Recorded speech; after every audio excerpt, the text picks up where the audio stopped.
Silver continues to make it very clear that the NBA plans to expand to Europe. So let's talk about it.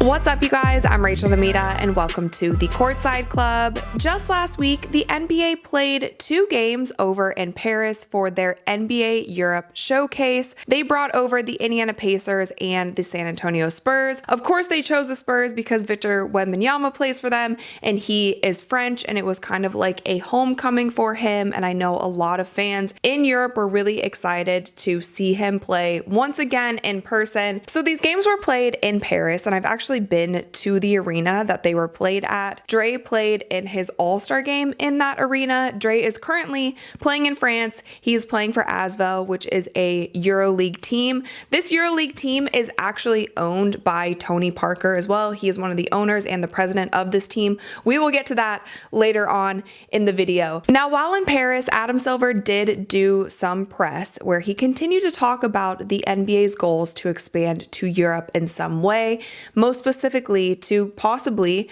create another league in Europe. So here's what he had to say. He said, while Europe continues to develop some of the very best players in the world, many of our most recent MVPs, of course, are European. We think that the commercial opportunity has not yet kept pace with the growth of the game. And what we do at the NBA is we run leagues. We, of course, run the WNBA. We have the Basketball Africa League. We have the G League. We have a 2K Video League. So we operate 5 different leagues, and we think it's an expertise that we have. And so we are looking very closely to see if there's an opportunity to professionalize the game to another level here to create a large commercial opportunity. Now, with that being said, Adam Silver has also said that he is in talks with FIBA on this, kind of figuring out the logistics of all of these things. Now, I also wanted to play for you guys a clip from one of the press conferences that he did when the reporter asked if, what the feedback has kind of been when he's talking to stakeholders and talking to different people. So here is what he had to say, and I'm going to put this video on 1.5 speed. You said you've been meeting with stakeholders this week. What has the tenor of their reactions been? What kind of feedback have you been getting? The tenor of the meetings has been very positive. It's not anti-anybody or anti-any other organization, but I think what we're hearing is that when they look at the success, I'll say soccer just so I don't confuse anybody, because that's what we call it in the States, when they look at the tremendous success of soccer globally, but in Europe as well, and they sort of, most people in a meeting, they put one hand here, and they say that's the commercial success of soccer, and then they put their other hand here, and they say that's where basketball currently stands. And so when we look at that opportunity, and these potential partners do as well, what they're telling us is they believe that from a commercial standpoint, in terms of the networks they represent or are part of, or those consumer companies that they represent, that they think there's a desire to connect with consumers, particularly young consumers, which is generally the fan base of the NBA, that they think that the market is ready to do more in this sport. I'll add, I'm hearing back from people, something I know by virtue of being part of the NBA. The NBA is a unique league in my mind in that, of course, we represent the best basketball, and with the WNBA, the best women's basketball, but it's also a lifestyle brand. And I think that's something that comes up in many of the meetings, that there's a strong association with music, with fashion, with culture, with art. And I think there's a real appreciation for that the NBA is even something a little bit different than basketball. This is pure basketball. And I think the way to grow the sport is to appeal to people beyond those who are hardcore basketball fans. And that's where our success has come in the United States and elsewhere.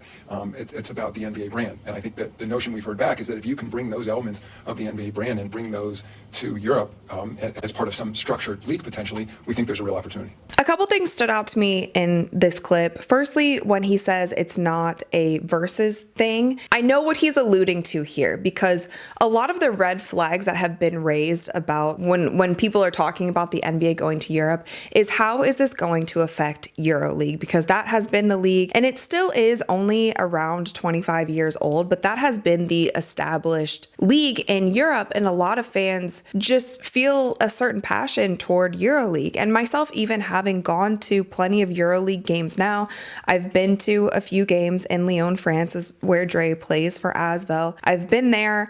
I've been to games in Paris. I've actually been to a game at Olympiacos, which is in Athens, which is a team that has a crazy, crazy fan base. So I have felt the atmosphere at these games. And I will tell you, a lot of the times it's a better atmosphere at these EuroLeague games than it even is at an NBA game. But the fans come with, they're so loud. They come with such a passion.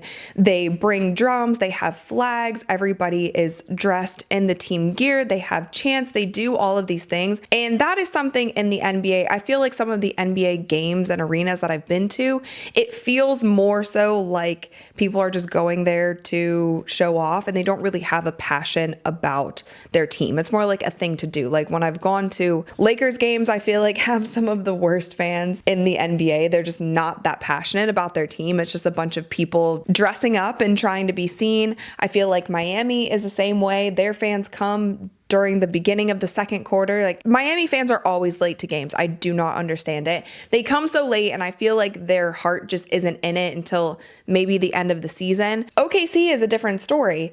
The OKC Thunder fans, they feel like to me very passionate, hardcore fans. But when you think about Oklahoma, like you're not an Oklahoma City Thunder fan unless you know somebody on the team or you're from Oklahoma. There's not a lot of people, just random people throughout the United States that are just diehard OKC fans. So they kind of have that homegrown energy.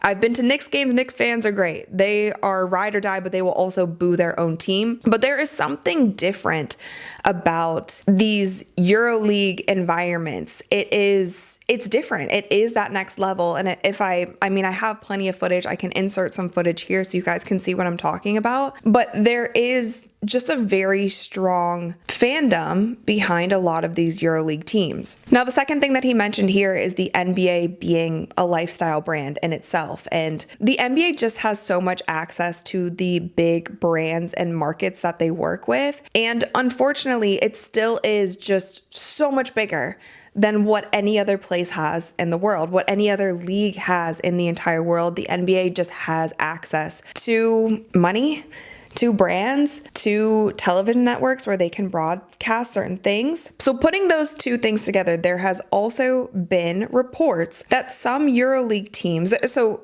essentially I'll just explain it to you if you're not familiar with EuroLeague at all. There's a bunch of EuroLeague teams and they have contracts to be in EuroLeague teams. There are some EuroLeague teams that play in the EuroLeague every single year. They are like foundational teams. I don't know how else to describe it. If you guys are European and you can say it better, let me know in the comments. But they are foundational EuroLeague teams. Then there are other teams who kind of flip-flop in and out of EuroLeague based on how they play in their individual leagues. So there's these contracts that these teams have in EuroLeague. And from my understanding, these EuroLeague teams are contracted to stay there, but they can opt out and they would just have to pay a fee. So with that, Adam Silver has been talking to some of those teams, which brings us back to when we talked about these NBA games in Paris. So Tony Parker was at these games, and it has now been reported that Asvel might be interested in joining the NBA Europe League. So here's the report. I don't want to put false information out there. I'm just going to read what has been reported. It says the president of LDLC Asvel, Tony Parker, is optimistic about a potential collaboration with the NBA as the league is actively working on an expansion to Europe. Before focusing his post-play career on the French club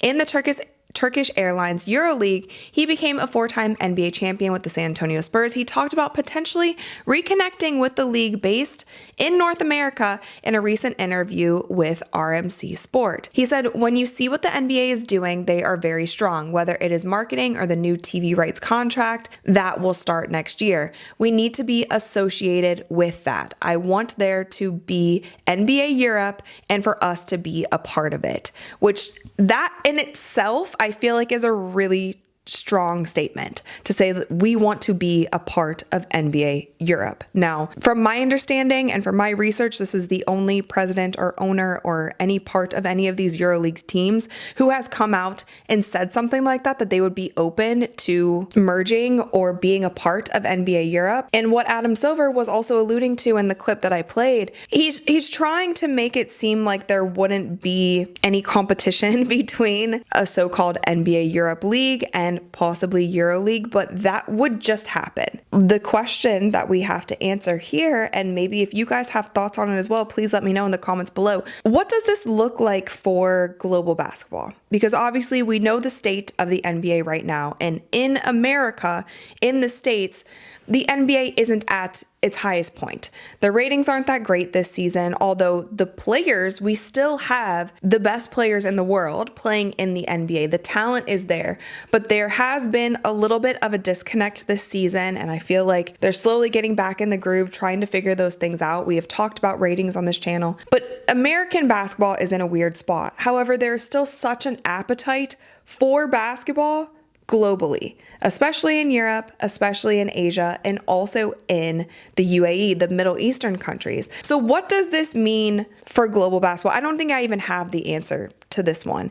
Is it something where the NBA is overstepping? They are using their money, using their power to almost invade Europe and kind of taking over these teams that maybe aren't as profitable as NBA teams, but they do have the fan support there, and there's still this love and passion behind the teams. Do you think it's a bad thing that the NBA is expanding there and causing this competition, essentially? Is it something where if there's too much Americanized basketball, then we lose some of the, like the Lukas, like the Jokers, like the Wembanyamas, who would have come up through a European system, through not an American system? But if the NBA plants its flag in Europe and starts to also influence the youth, do we lose some of that excitement that we get from players who are overseas? Or is this something that is just great for basketball? If the NBA makes its mark in Europe, it will uplift and give more fans something to watch over there, get more people involved in basketball, and Euroleague will be able to stand in itself. Do you think the two should merge? There are so many questions, and honestly, I wanted to make this video because I feel like this one kind of hits close to home, because I've been working with the NBA for over a decade, and then also just this past year have been so involved in Euroleague and got to watch their games, and I'm really starting to love that as well. It seems like something is going to happen. I feel like Adam Silver doesn't talk this much about a new project or something that he's interested in if things weren't really moving behind the scenes. So I see something like this happening. I just want to know your guys' thoughts. Please let me know your thoughts in the comments below. Thumbs up this video if you enjoyed it, and of course click that subscribe button because we upload new videos every single week. And with that, you guys, I'll see you next time. Oh, yeah.